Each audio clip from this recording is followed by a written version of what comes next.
Hello there, my sleepy travelers. Come closer now, tuck yourself beneath the softest of blankets, and let the quiet of Middle Earth settle into your heart. Tonight, we wander not through peril or noise, but through memory, through soft forest breezes and golden lantern light, where even shadows move gently and tales are told in whispers. The Shire is quiet now, its lamps twinkling like tiny stars as they flicker behind round windows. The wind carries the scent of pipeweed and lavender. The Brandywine River glimmers under the moon, and far away in the east, the forest of Mirkwood sleeps under silver starlight. All is calm, and all is well. But deep within that enchanted forest, once long ago, a clever little hobbit found himself faced with quite the challenge. Tonight, I'll tell you the story of Bilbo Baggins, of how he found himself in a most curious predicament within the halls of the woodland elves, and how, with wit sharper than any sword, he outsmarted a king and set his friends free. So close your eyes now and listen gently as we step softly into the tale. Now then, my sleepy fellows, as the night deepens and the stars twinkle like ancient jewels in the velvet sky, let me share with you what lies ahead on this gentle journey through Middle-earth. Tonight's tale is not one of thunder or war, but of quiet courage and cleverness. It is the story of a hobbit, small in size, yet large in heart. A tale that begins in a dark forest where danger hides behind beauty, where the leaves whisper secrets older than time. A place where the Elvenking Thranduil rules over his shimmering halls deep beneath the earth.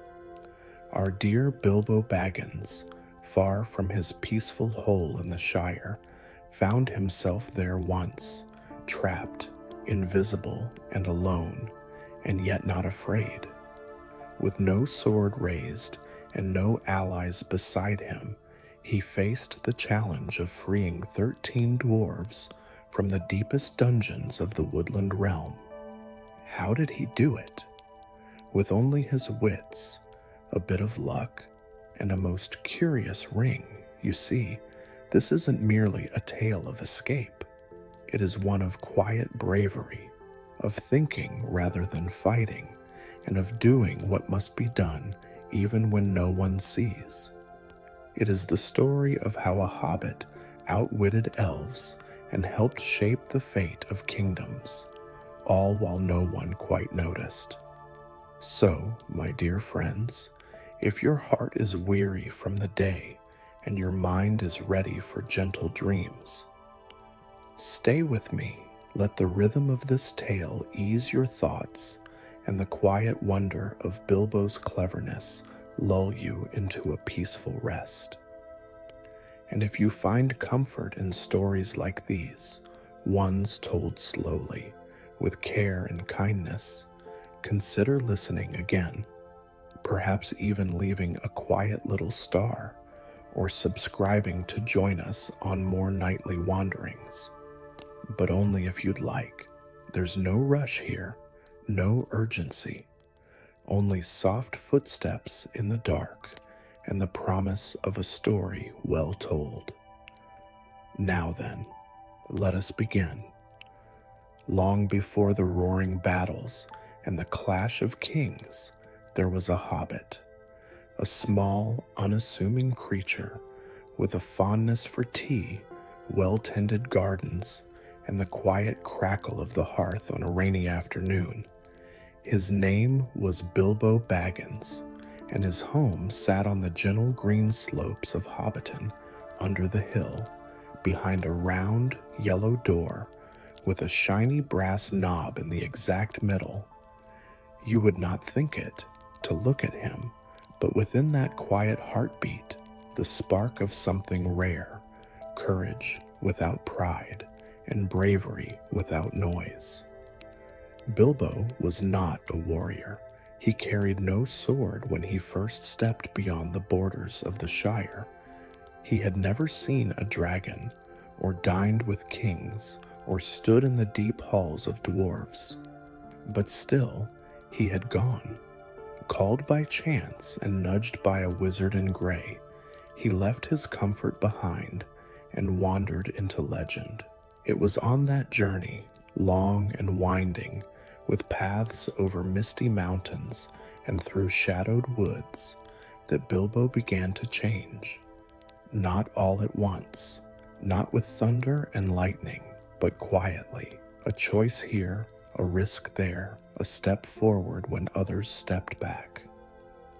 And so, our story tonight brings us to a moment not always sung in songs or carved into stone, but a moment that tells more about Bilbo than any battle ever could.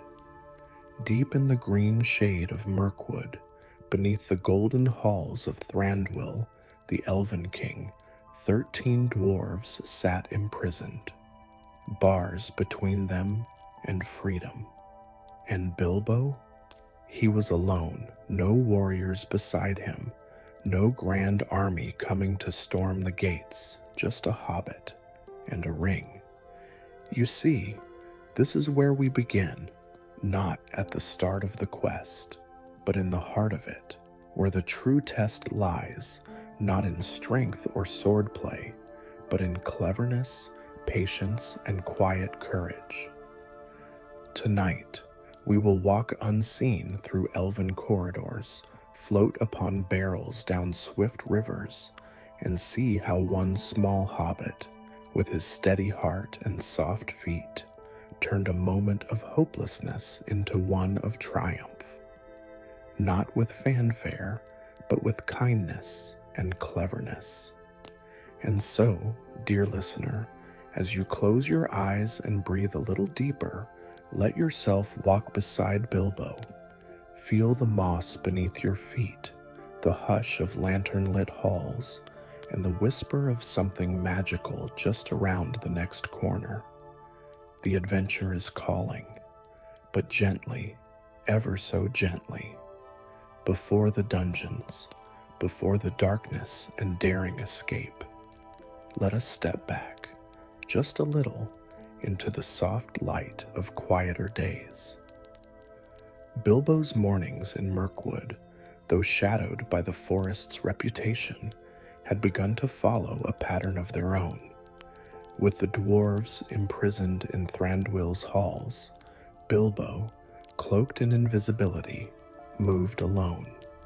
And yet, he wasn't entirely alone.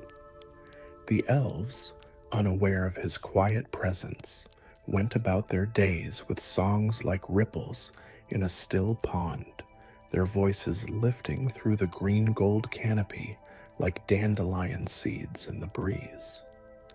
Bilbo watched them from high beams and tucked away corners. He noted the rhythm of the guards, the changing of shifts, the way the lantern light flickered just so when the breeze came through the carved stone archways.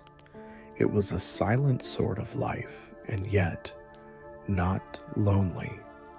There was something calming in it, something peaceful beneath the still surface of the wood and stone. He began to learn their ways, not out of mischief, but necessity, and perhaps a quiet admiration. Each day began with the rustle of leaves, soft as silk. Somewhere in the distance, water trickled through old roots, and the scent of pine resin hung gently in the air. Bilbo, now quite used to creeping about unnoticed, would rise before dawn, not to steal or spy, but simply to watch the world. It was during one such morning, perched atop a vine-wrapped beam above the prison cells, that Bilbo began to notice something odd. It was the barrels. empty ones stacked beside a great water gate, glistening with dew. They were rolled in from the elven feast halls and dropped into the stream, only to vanish downstream through an underground waterway. Bilbo had noticed it before, but this morning something was different. He sat, legs dangling over the edge of the beam, invisible still, watching the elves carry out their task with grace and laughter. But it was the water that caught his eye, how it shimmered not just with light, but with something else, something like memory. The air around the stream felt charged, as if it remembered every secret ever whispered along its banks. The wind carried stories, barely there, but enough for the hairs on Bilbo's arms to rise. And then, as if cued by the wind, a single leaf floated by, dry and golden despite the season.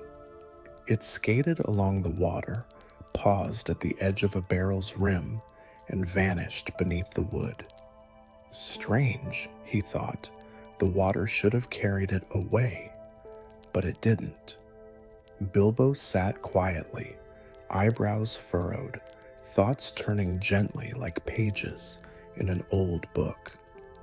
That night he returned, curled beneath a stack of crates near the cell doors where Thorin brooded in silence. Through the cracks he whispered, not about what he'd seen, but about hope. "Thorin," he murmured, "I've been watching, listening. There may be a way."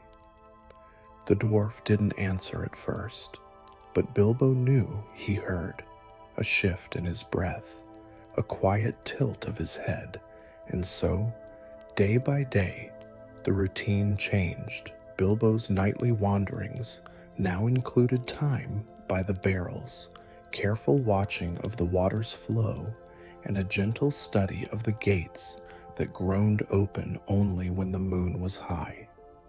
The forest beyond the walls whispered too. Even from within the safety of Thranduil's realm, Bilbo could hear it, the groaning of old trees, the occasional flicker of movement in the dark. He never saw what watched him, but he felt it, as though the woods had eyes, not cruel ones, but ancient, wary, tired. He spent time near the wine cellars too, always so busy, always so loud. The elves sang songs of autumn and starlight as they poured deep, rich wine into golden goblets. Sometimes, the scent of apples and spice would make Bilbo's stomach grumble, yet even amidst the cheer, there was something else. A softness around the edges, weariness hidden behind the laughter, as if even the elves knew that shadow waited somewhere not far off. Bilbo didn't quite understand it then, but he would come to. The forest spoke in riddles, and the barrels whispered of freedom. One evening, as the stars began to glimmer through the leafy roof above, Bilbo sat by the great wooden gates near the stream. No one saw him, of course. The ring made sure of that. But even with its magic cloaking him, he felt exposed. The water lapped softly, the barrels bobbed gently, and from the far side of the gate, where the stream vanished into deeper tunnels, came a sound, a hum so faint he thought it a trick of his ears. But no, it was there, a slow, melodic murmur, like a lullaby remembered from long ago, not elvish, not dwarvish, something older, something that didn't need words to be understood. Bilbo leaned in, curious. The tune curled around him like a breeze, filling his chest with a longing he couldn't name. He closed his eyes. For a moment, he wasn't in the Elven King's halls. He wasn't hiding or worrying, he was just still. Then, a splash. He jolted, blinking into the dusk, but there was nothing, just the barrels, just the stream. He exhaled, and from that moment he knew the escape wasn't just a plan to be formed, it was a thread woven through the forest itself, a song that had waited for someone small enough to hear it. The days passed slowly. Bilbo took notes, not with paper and ink, but with memory. He timed the guards' footsteps, noted the patterns in the elves' routines. He learned which barrels went where, how they floated, how the current moved, and with every whisper of wind, every flicker of candlelight on stone, the mystery deepened. What kind of magic lay in these walls? Not dark, like that of the necromancer in Dol Guldur, not heavy, like the dwarvish enchantments in Erebor. This magic was older than that, gentle but firm, like the trees themselves had lent it their voice, and Bilbo, little as he was, had begun to understand it, not with logic, but with heart. The nights in Thranduil's realm were never completely dark. Lanterns of pale blue and silver flame floated high in the tree-canopied halls, their light reflecting off the white stone and echoing softly in the pools that glistened beneath arching bridges. The Elven King's domain had the scent of old wood, wine, and moonlight. And amidst it all, Bilbo wandered. He moved like a breeze through those enchanted corridors, invisible, yes, but still humbled by the beauty around him. There was magic here, not the kind that shouted with power or roared through battlefields, but the kind that whispered, a magic old and patient, like the roots of a tree that had been growing since the world was young. One night, after a long and careful exploration of the cellars, Bilbo paused beside a window that looked out over the forest beyond. The trees swayed gently, though no wind stirred. The stars twinkled in patterns unfamiliar to the Hobbit, constellations hidden from the Shire, known only to the deep woods. And as he stood there, something shifted there. In the reflection of the glass, he caught a glimpse of movement. Not behind him. Inside the glass, he blinked. It was as if the forest itself had leaned in, trees bending forward, starlight pulsing, a faint shimmer around the frame. For the briefest moment, the reflection changed. Instead of the elven halls, he saw a wide, moonlit river lined with ancient ruins, and in the center, a single, gleaming leaf floated upon the current, silver-veined, glowing softly from within. Then it was gone. The forest returned. The window showed only what was real. Bilbo touched the glass, heart thumping, not from fear, but from wonder. He didn't understand it, not yet, but the forest had just shown him something, a memory, a future, a dream. He couldn't say, but it lingered, warm like sunlight on his back. Later that night, as he crept back toward the prisoner's cells, he passed through a narrow hall he'd rarely explored. The walls here were carved with patterns, twisting vines, stars, and ancient symbols that pulsed faintly beneath the torchlight. One, in particular, caught his eye. It was a rune, dwarvish in shape, but different, softer, more fluid, as if the stone itself had grown into the form rather than being chiseled. Bilbo reached out, brushing his fingers along it, and a quiet hum rose in the air. The hum was deep, not loud, but it pressed against his chest like a heartbeat. The walls trembled faintly. Then, from behind the rune, he heard a whisper, a voice, not elvish, not dwarvish, something older. It said only a few words, in a tongue he did not know, but he understood them all the same. The river remembers. Follow its song. Bilbo's eyes widened. He stepped back, but the hum faded. The rune stilled. Silence returned. He stood in that quiet hallway for a long time, wondering, what song? Was it the hum he heard near the barrels, the soft singing of the stream that wound beneath the elven halls? The next evening, he returned to that place by the gate where the barrels were sent out upon the water. He crouched low behind a stack of casks and listened. The elves had long finished their work, and now the world was still. Only the stream murmured, and in its voice, Bilbo heard it. Not words exactly, but melody. A song without singers. The current trickled and turned, and somehow it seemed to carry a tune, one that felt familiar. A lullaby long forgotten, a story passed down in whispers. It rose and fell like breath, and in that rhythm, Bilbo felt time slow. He closed his eyes, letting the melody wash over him, letting the quiet seep into his bones. In that moment, he felt something new, not just the need to escape, but the deep-rooted certainty that this forest, this realm, had been waiting. Not for Thorin, not for dwarves with swords and armor, but for him, a hobbit, small, soft-spoken, and just clever enough to listen.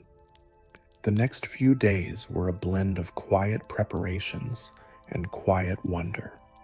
As Bilbo studied the guards and the barrels, he also found himself drawn to more of those mystical signs. A bird with feathers that shimmered like dew followed him one morning, flitting from post to post, never calling, only watching. On another night, he found a leaf pressed into the stone floor where no tree grew, golden, unblemished, and warm to the touch. He tucked it into his pocket. Even Thorin began to notice his changing gaze. "You seem different, burglar," the dwarf murmured one evening from behind the cell bars. Bilbo didn't answer right away. "I think this place speaks," he said softly, "but only when no one is trying to listen." Thorin frowned, but he said nothing more, and so Bilbo continued.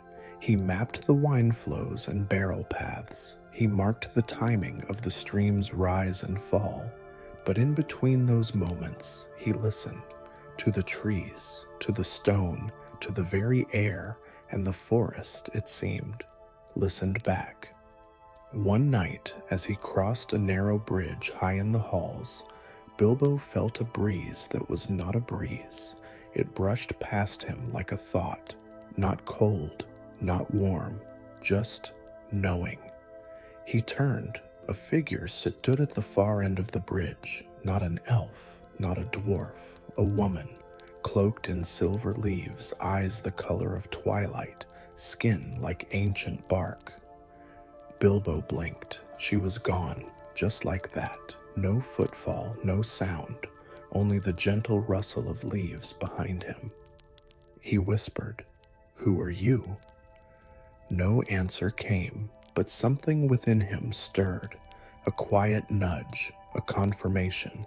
This escape was not just his plan. It was part of something deeper. The river was ready. The barrels would carry them, not just through water, but through memory. And Bilbo, little Bilbo, was meant to lead. He stepped back into the torchlight, cloak wrapped tight, heart steady, not afraid, just awake and ready to begin. There are moments, my sleepy fellows, when even the most active mind grows still, when all the questions and puzzles, all the maps and murmured plans fade like mist in the morning sun, and only the heart remains. Quiet, steady, wondering. For Bilbo Baggins, such a moment came softly, like snowfall in the woods.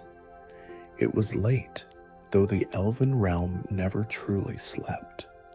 Lanterns flickered far above, casting gentle ripples across the stone floor, and the rustling leaves whispered secrets in languages lost to men.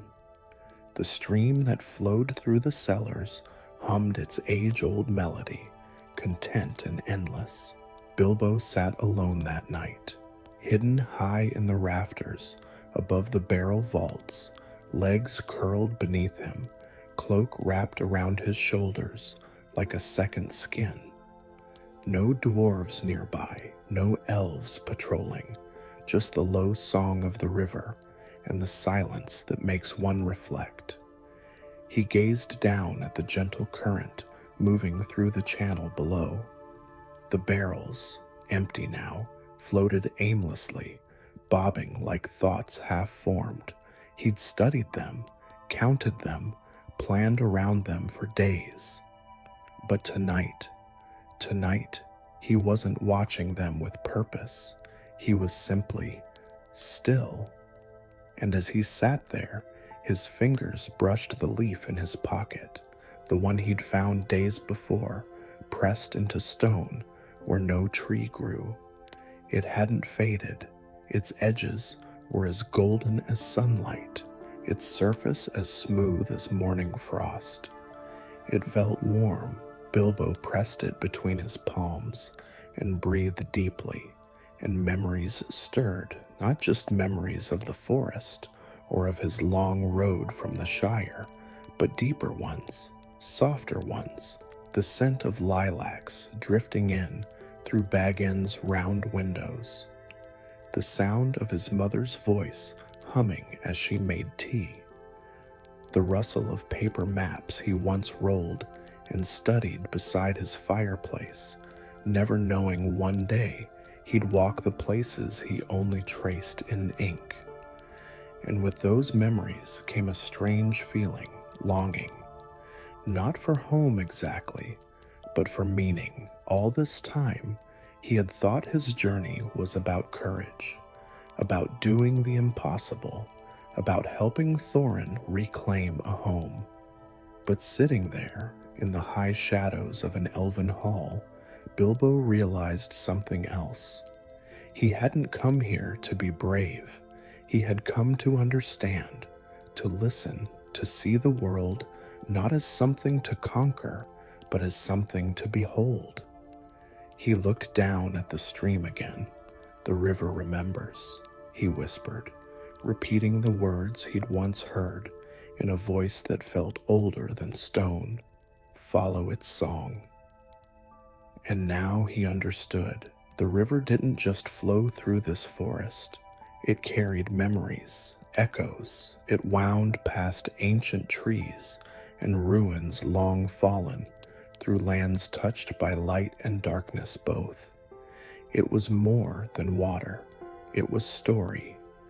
And perhaps that was what Bilbo had always been drawn to.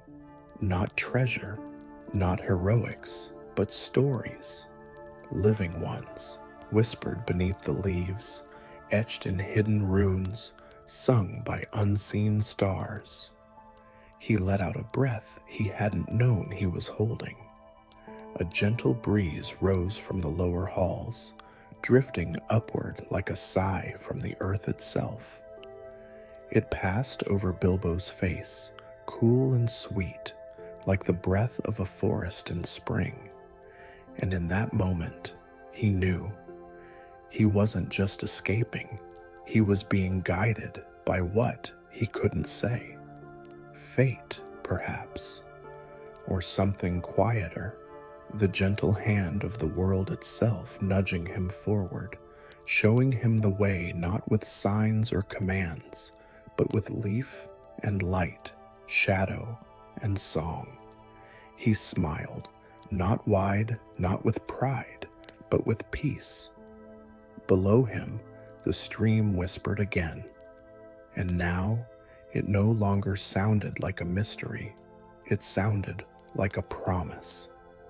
A few days later, Bilbo found himself once more in the storage halls, double-checking every latch and hook, every stack of casks. The dwarves, still prisoners in their cells, had no idea how close their escape truly was. But Bilbo didn't rush. Not anymore.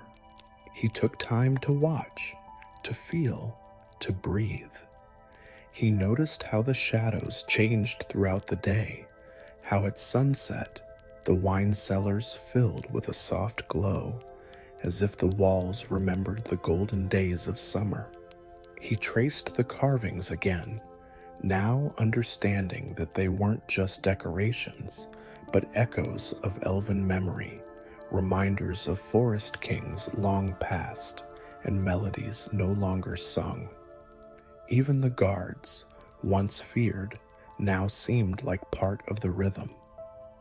Bilbo didn't hate them. They were caretakers of something vast. He was merely passing through. One evening, he stood alone in the great corridor outside Thranduil's halls, watching the moonlight through the treetops above. It filtered through in silver shards, dancing on the polished floor like water. He held the leaf again. "It's almost time," he murmured, and though no voice answered, he felt it. The world agreed. In the final night before the escape, Bilbo returned to the high rafter where he'd once sat. The barrels were all prepared. The river's current would be swift tomorrow. The wine would be poured, and the elves would be celebrating. Everything was ready. He should have been nervous, but instead, he sat in silence, not planning, not worrying, just remembering. All the way back to his first step on the Shire, to the trolls and the goblins and the eagles, to Rivendell's quiet halls, to the misty mountains and Gollum's riddles, to Mirkwood, and now here, surrounded by magic he'd never dreamed he'd see. "I'm still me," he whispered into the dark. "Just more me." The stars shone down like knowing eyes, and Bilbo smiled again. He was no wizard, no king, no warrior, but he carried something just as rare: wonder, curiosity, and the gift of seeing things not for what they could be taken for, but for what they truly were. That was his magic, and it was enough. As the morning sun began its climb beyond the tall canopy of Mirkwood, gentle rays filtered through the green-tinted glass of the elven realm, spilling faint golden hues upon stone and leaf alike. Bilbo stood hidden in the shadows of the storage cellars, heart steady, gaze soft. The plan was in motion. The dwarves would soon be nestled in barrels. The river, winding and watchful, would carry them far beyond the reach of Thranduil's gaze. But before the escape, before the final moment of courage and cleverness, Bilbo found himself stepping softly through the edges of the forest, drawn, not by duty, but by something quieter, a whisper of presence just beyond the trees. He didn't plan to wander, not at first, but the world called and he listened. His feet moved as if guided by memory. The path was dappled with silver dew. Ferns brushed against his legs. Mossy stones whispered their ancient stories beneath his steps. And then, by the soft arch of a winding stream, he saw him, an elf, tall, with robes that shimmered like starlight on water and hair pale as moonlight. He sat upon a fallen log, fingers idly tracing a melody on a silver-stringed harp. The music wasn't loud. It flowed like breath itself, barely stirring the leaves. The elf did not startle at Bilbo's presence. He merely looked up with a serene smile and said, "You walk gently for one of your kind." Bilbo offered a respectful bow. "I suppose the forest has been teaching me," he replied with a humble grin. The elf gestured beside him.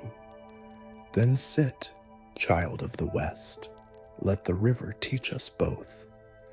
And so Bilbo did. They spoke very little. Words were not needed. The stream nearby murmured softly. The harp's lull filled the spaces between thought and breath. Bilbo glanced at the elf's eyes. They held something ageless, yet deeply kind. "Do you know of stars that fall in silence?" the elf asked at last. Bilbo blinked. "I don't think I've ever seen one. They fall in the deep places," the elf murmured. "Not all journeys begin with a map. Some begin with listening." And as quickly as the encounter began, it ended. The elf stood, bowed deeply, and disappeared into the trees like moonlight slipping through a cloud. Bilbo sat there long after he'd gone. His heart was quiet, but not empty. Later that evening, as the sky turned to violet and the air held the scent of pine and rain, Bilbo encountered another. This time, a traveler. He wore a deep green cloak, patched and dusty from long roads. A Dunedain, no doubt, with eyes that scanned the world like someone who remembered too much. The man was crouched near a tree root, offering water to a limping fox. Bilbo approached slowly. The traveler looked up and nodded. "The fox's path crossed mine," he said. "We both needed company." Bilbo knelt beside him. "The forest can feel lonely." "It only feels that way," the man replied, "when we forget that it's watching too." He offered Bilbo a piece of dried fruit and a water skin. They shared a quiet meal, and the man told no tales. But Bilbo watched how gently he moved, how his presence felt more like a shadow than a figure. He seemed to leave no trace, yet the forest bent toward him like an old friend. Before leaving, the traveler pressed something into Bilbo's palm, a small stone, smooth, round, etched faintly with a symbol of 3 stars. "Sometimes," he said, "it helps to remember the sky when you're beneath the earth." Bilbo nodded. "I'll keep it close." And he did. The final meeting came beneath the trees, where the river curved toward the edge of the elven lands. A creature, small as Bilbo, with fur the color of forest dusk, stood on 2 legs. Its eyes were wide and ancient, like dark pools untouched by wind. It didn't speak, not with words, but it tilted its head, and Bilbo understood. He followed the creature along a narrow, overgrown trail, one that shimmered faintly in moonlight. The path wound through elder trees, whose roots rose like arches and whose branches cradled starlight. At the trail's end, the creature stopped beside an ancient stone, cracked with time and laced with ivy. There, etched in runes older than the elves, were 3 words: "The world watches." Bilbo traced the carving with his finger, and for a moment he saw, not with eyes, not even with mind, but with something deeper. He felt the forest breathe. He heard songs sung by those long departed. He sensed that every path he had walked, every whisper, every breeze, had been guiding him, not just toward escape, but toward an understanding. He turned to thank the creature, but it was gone, vanished, like fog with the dawn. Bilbo sat at the foot of the stone for a long while. When he finally rose, he felt lighter, not because his burden was gone, but because it was shared by the trees, by the river, by the very memory of the land. He returned to the dungeons that night, not as a burglar, not just as a planner of escapes, but as someone who had been seen by the world, and who, in turn, had begun to truly see it. Night had fully descended upon Mirkwood, wrapping the tall trees and moss-covered halls in a cloak of stillness. The stars blinked gently overhead, winking through gaps in the forest canopy, like memories peeking through time. A soft breeze rustled the high branches, carrying the sweet scent of pine needles and distant blossoms. Bilbo lay on his side, hidden beneath the roots of an ancient oak near the riverbank.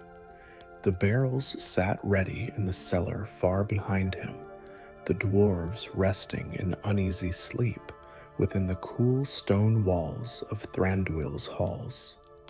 Their escape would come with the turning of the moon, but for now, Bilbo rested, not out of weariness, but because something in the air called for pause, for stillness.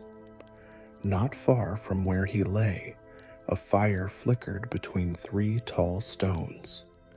The gentle glow reached into the shadows, casting no threat, only warmth.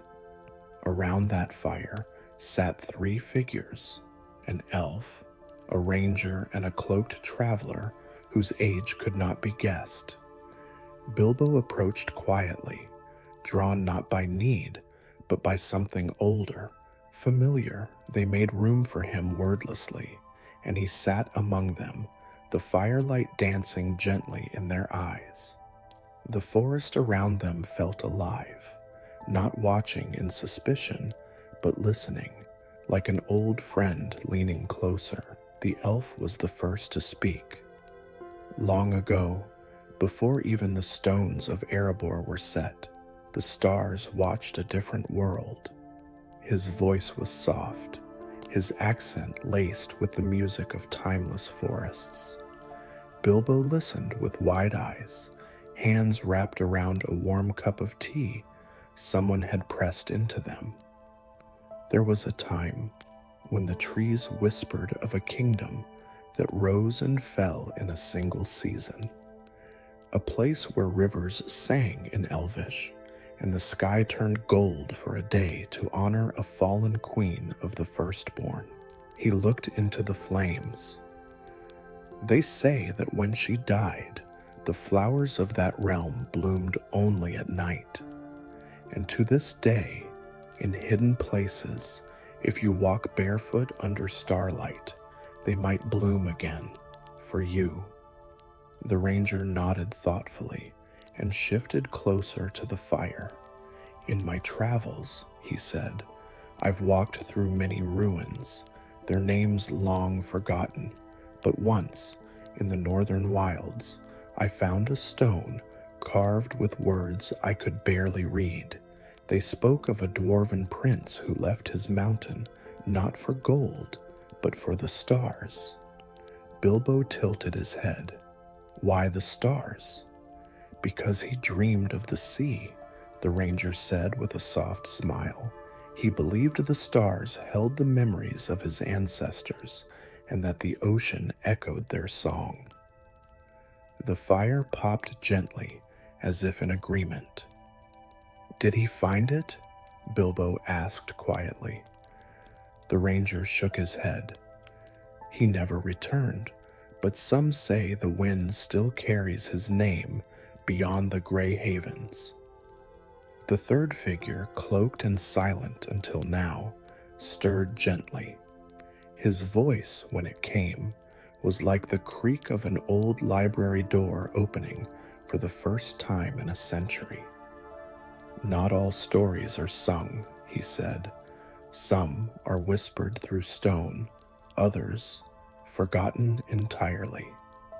He reached into his pack and drew out a small carved charm, a crescent moon with runes etched faintly along the curve. "This," he said, "was given to me by a child in a village no longer on any map. She said her grandmother passed it down from the time before the shadow. It's said to protect those who travel beneath the stars." He handed it to Bilbo, who turned it over in his hands. The runes were old, older than any he'd seen in his books back in the Shire. "Do you believe it works?" Bilbo asked softly. The cloaked man smiled. "Belief," he said, "is sometimes the only magic that remains." The fire burned low, casting long shadows that danced like spirits on the trunks of the surrounding trees. The stars above seemed to shimmer in rhythm with the tales being told, as though the sky itself had heard these stories before and was pleased to hear them again. Bilbo leaned back against a mossy root, letting the voices and the crackling fire lull him into that gentle state between wakefulness and dream. The elf began a melody, no words, just the rise and fall of ancient elvish notes that seemed to echo across centuries. As he played, the wind shifted and the trees swayed as if remembering. "There was once a gateway in the forest," he murmured as the tune faded. "Not a door, not a stone, just a place where the veil between this world and the next grew thin." Bilbo looked up at him, curious. "And what was beyond it?" The elf's smile was wistful. "No one knows. But it is said that those who passed through did not vanish. They simply walked into legend." The ranger poked the fire gently, sending a swirl of sparks into the night. "Some tales," he said, "are never meant to be finished, only shared." Bilbo felt those words settle deep within him. Here, among the whispering trees, under the blanket of stars, with stories passed hand to hand like lanterns in the dark, he understood something he hadn't before. That stories were more than memory. They were a way of belonging, a thread between worlds, a light that never fully faded. One by one, the fire's storytellers fell into quiet reflection. The flames danced lower, the stars shimmered softer, the breeze carried with it one final whisper of tale, a forgotten lullaby in a tongue Bilbo didn't recognize, but somehow understood. And when sleep finally came for him, it did not come alone. It came with all the stories he had heard, all the voices that had guided him, all the stars that had watched from above. And as his breathing slowed, curled near the edge of the firelight, the final words of the elf echoed gently in his heart. "Some journeys begin in silence, but are never truly over." The stars had long dipped behind drifting clouds when Bilbo opened his eyes. He was still curled under the roots of the ancient tree, warmed by the fire that now glowed only in soft embers. The three mysterious travelers who had shared their stories with him were gone, vanished like mist with the dawn, but the charm remained, nestled in his pocket, warm to the touch. A small crescent moon carved in memory and meaning. He sat up slowly, stretching his small limbs with a yawn. But today was no ordinary day for a hobbit. Today, something had shifted deep within him. The stillness of the night had given way to resolve. A gentle resolve, but unshakable. He made his way through the underbrush and back toward the hidden cellar door, where the scent of damp stone and cool earth marked the edge of Thranduil's fortress. The dwarves were waiting, trapped still in their prison-like chambers, their spirits dimmed by days in the dark. But Bilbo, small and unnoticed, had moved freely through the halls like a shadow, learning the guards' schedules, observing every corridor, and counting every barrel that entered and exited the underground river. It had taken patience, quiet, thoughtful patience, the kind that rarely earned applause but built miracles. And now, standing beside the cellar door, as the first faint beams of morning painted the mossy stones with silver blue light, Bilbo held the entire escape in his head, every detail memorized, every path rehearsed.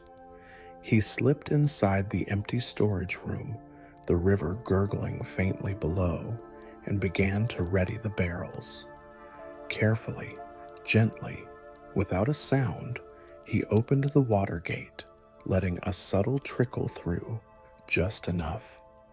Then he moved through the shadowy halls, as silent as morning mist.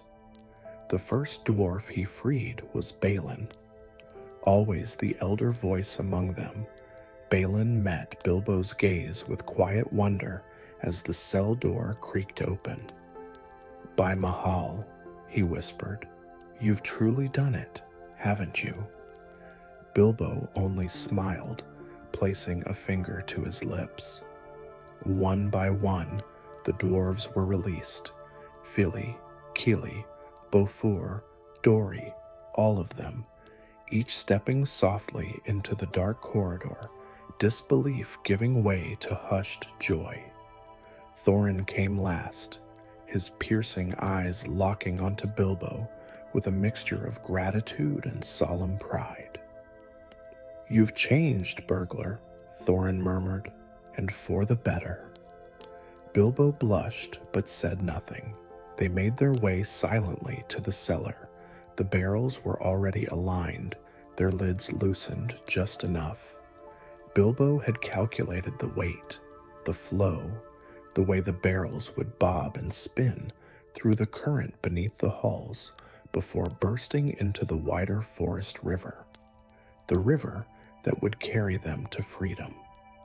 The dwarves climbed into the barrels without hesitation now, their trust in Bilbo quiet but absolute.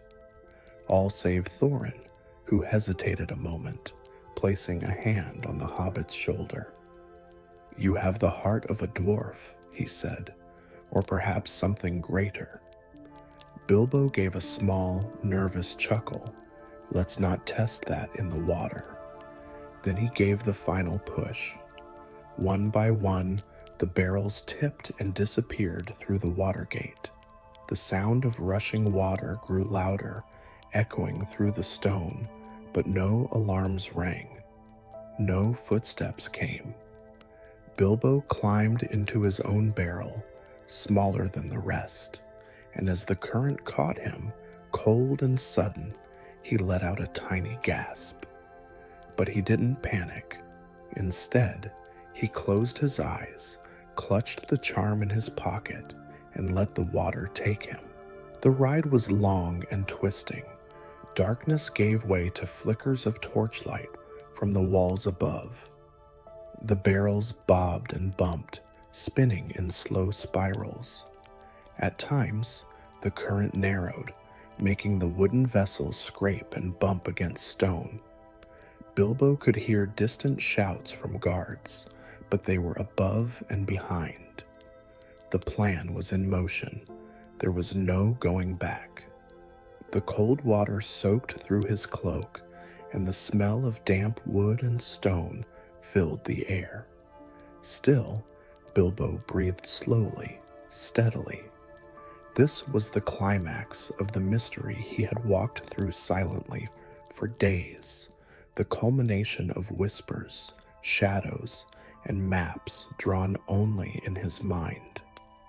When daylight finally returned, it did so gradually, a pale sliver of light opening at the end of the tunnel like the first page of a long-awaited book. The barrels surged forward, tumbling out of the fortress and into the wide river of the forest. Trees swayed above them, birds soared through the open sky, the dwarves, coughing and gasping for breath, bobbed in their wooden vessels, blinking at the sudden sun. Bilbo emerged last, clinging to the rim of his barrel, drenched and dizzy, but smiling.